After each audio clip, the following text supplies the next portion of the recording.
Hello ছাত্রছাত্রীরা, আমি এবার বিটা পার্টিকেল নিয়ে তোমাদের সঙ্গে আলোচনা করব। আগের ভিডিওতে আমরা আলফা পার্টিকেল নিয়ে আলোচনা করেছিলাম, এটাতে আমরা বিটা পার্টিকেল নিয়ে আলোচনা করব। বিটা পার্টিকেল কি আমি আগে ডেফিনেশনটা বলে নিচ্ছি। Beta particles are the fast moving electrons emitted from radioactive nucleus of an atom। তাহলে কি বললাম, আসলে বিটা পার্টিকেল হলো খুব দ্রুত গামী ইলেকট্রন, যেটা রেডিও অ্যাক্টিভ অ্যাটমের নিউক্লিয়াস থেকে বেরিয়ে আসে। এটা হলো বিটা পার্টিকেল। তাহলে এখন প্রশ্ন, বিটা পার্টিকেল যদি ইলেকট্রন হয় এবং সেই ইলেকট্রন নিউক্লিয়াস থেকে কি করে বেরিয়ে আসে? নিউক্লিয়াসের মধ্যে আমরা জানি প্রোটন থাকে আর নিউট্রন থাকে। তাহলে এখানে এইটা নিউক্লিয়াস, এটা নিউক্লিয়াসের ছবিটা এঁকেছি, ডায়াগ্রামটা। এর মধ্যে আছে প্রোটন এবং নিউট্রন। তাহলে এখান থেকে কিভাবে ইলেকট্রন বেরোনো সম্ভব? সেই প্রশ্নটা মনে আসবেই। এখানে আমরা বলি নিউট্রন সেটা দুটো পার্টিকেলে বিভক্ত হয়ে যায়, সাব অ্যাটমিক পার্টিকেল। নিউট্রন নিজেও একটা সাব অ্যাটমিক পার্টিকেল, সে দুটো পার্টে ভাগ হয়ে যায়। একটা হচ্ছে প্রোটন এবং অপরটি ইলেকট্রন।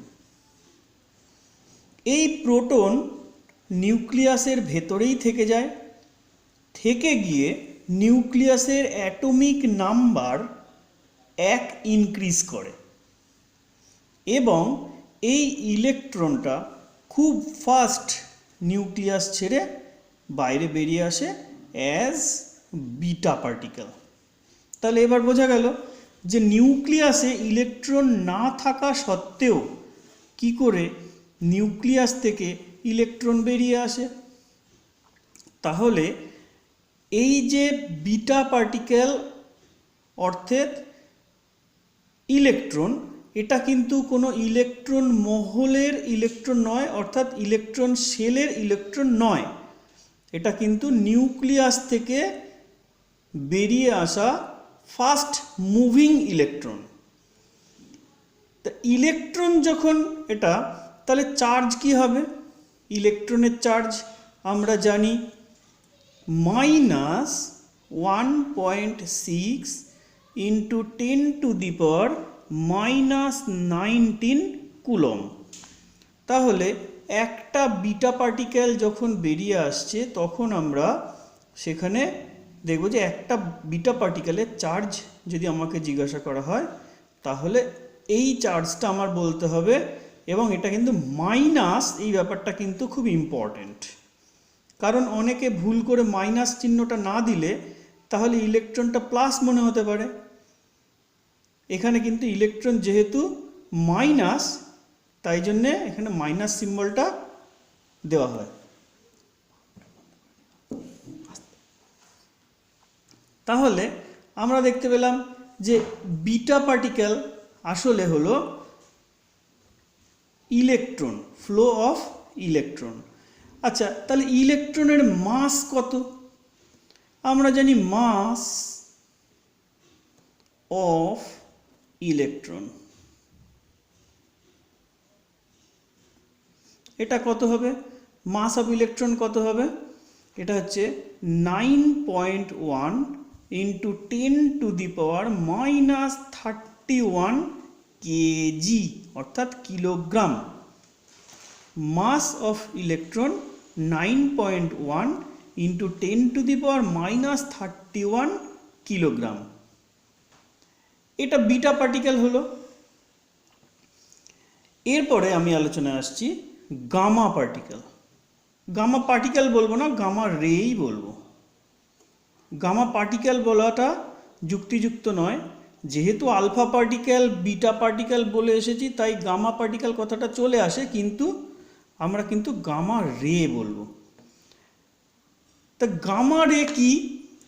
গামা রে হচ্ছে আসলে আলফা এবং বিটা যখন বেরিয়ে যায় একটা নিউক্লিয়াস থেকে, তখন নিউক্লিয়াসটার মধ্যে কিছু এক্সট্রা এনার্জি গ্যাদার হয়ে যায়। সেই এনার্জিটা একটা এনার্জি ফ্লো হিসেবে বেরিয়ে আসে, দ্যাট ইজ গামা রে। তাহলে গামা রে কি? একটা এনার্জি। এটাকে বলা হয় আসলে ইলেকট্রোম্যাগনেটিক ওয়েভ।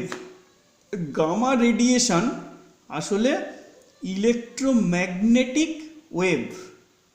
গামা রেডিয়েশন আসলে ইলেকট্রোম্যাগনেটিক ওয়েভ। তাহলে ইলেকট্রোম্যাগনেটিক ওয়েভ যখন, তখন এটা আমরা জানি যে লাইট যেটা সূর্য থেকে আমাদের পৃথিবীতে আসে সেটাও একটা ইলেকট্রোম্যাগনেটিক রেডিয়েশন। তাহলে তার যা স্পিড, এখানে গামারও সেম স্পিডই হবে। গামার স্পিড অর্থাৎ ভেলোসিটি অফ গামা রে, ভেলোসিটি অফ গামা রে, এটা কিন্তু ওই লাইটের স্পিডের ইকুয়ালি হবে। আর লাইটের সাথে এর মিল হচ্ছে আর একটা, লাইটও ইলেকট্রোম্যাগনেটিক ওয়েভ, গামারেও ইলেকট্রোম্যাগনেটিক ওয়েভ। লাইটও ট্রাভেল করে 3 × 10⁸ মিটার পার সেকেন্ড ভেলোসিটি নিয়ে, গামারেও সেম ভেলোসিটি নিয়ে ট্রাভেল করে। তাহলে আলফা, বিটা এবং গামা যে তিনটে রে আমি বললাম, এই তিনটে রে সম্বন্ধে এটুকুনি মাথায় রাখতে হবে যে তিনটে রে কিন্তু নিউক্লিয়াস থেকেই বেরিয়ে আসে। আলফা কি? আলফা হলো helium nucleus, double plus charged helium nucleus. Beta হলো ইলেকট্রন, গামা হলো ইলেকট্রোম্যাগনেটিক রেডিয়েশন। অর্থাৎ গামা কিন্তু একটা এনার্জি ফ্লো, এটা কিন্তু কোনো পার্টিকেল নয়। যেরকম আমরা বিটার ক্ষেত্রে বলেছি যে এটার একটা মাস আছে, আলফা ক্ষেত্রে কি হবে? আলফার ক্ষেত্রে মাসটা কত হবে সেটা আমি পরের ভিডিওতে আলোচনা করব, কারণ ওটা অনেকগুলো কথা। এখানে বলে রাখি, গামা রেডিয়েশন যেটা বা গামা রে, এটা কিন্তু মাসলেস। এটা একটা যেহেতু ইলেকট্রোম্যাগনেটিক রেডিয়েশন, এটা কিন্তু মাসলেস, এর কিন্তু মোমেন্টাম বলে কিছু হয় না। ঠিক আছে? এটা হলো সবথেকে ক্ষতিকর যে রে, তিনটে রের মধ্যে সবথেকে ক্ষতিকর। আমি এই ভিডিওটা আজকে এখানেই বন্ধ করছি। এরপরে আমি রেডিও অ্যাক্টিভিটির আরও ভিডিও বানাবো, তোমরা দেখতে থেকো।